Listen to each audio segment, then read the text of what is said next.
combination of competing powers, both Congress and the courts, but we've also seen attacks on the media, attacks on communities.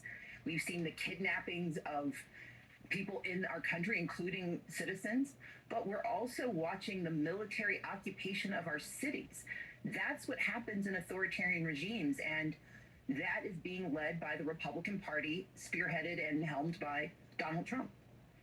The reason I ask who the we is one of the points that you make in your piece is that historically governments that have taken on an authoritarian cast or have become, true authoritarians are often voted in.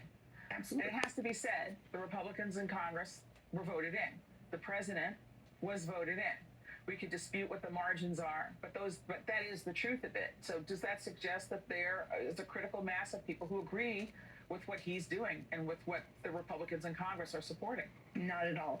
So one of the features of modern day authoritarianism, we are used to thinking about autocrats rising, dictators rising through coups d'etats and through military overthrows. But the modern version is actually winning elections. Erdogan in Turkey, Modi in India, Putin in Russia. We've forgotten that he was elected to these, they've been elected into these positions, and they maintain elections in those nation states. Bolsonaro, Maduro has elections. Venezuela has elections, but there is no question that it's an authoritarian regime, and it is a naivete that we hold in America that it's only authoritarianism if we didn't vote those people into office.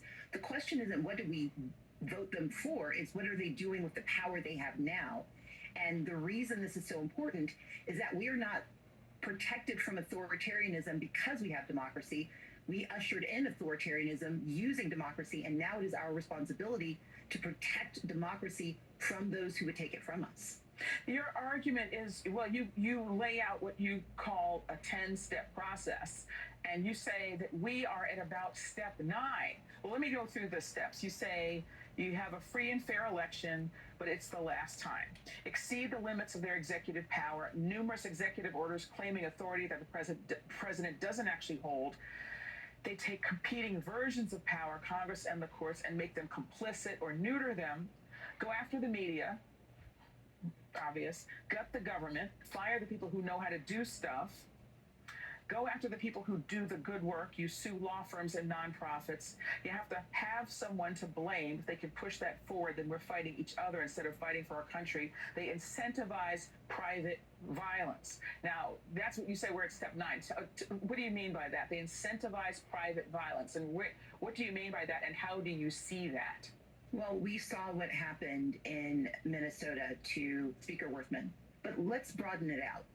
One of the ways private violence takes hold as a means of control is that people feel threatened. They feel a constant sense that their rights and their physical bodies are under duress. And what we have seen happen is that we have a private police operating in the United States called ICE.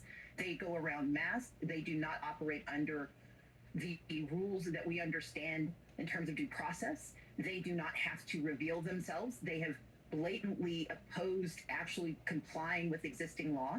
And now we have the President of the United States summoning up National Guardsmen.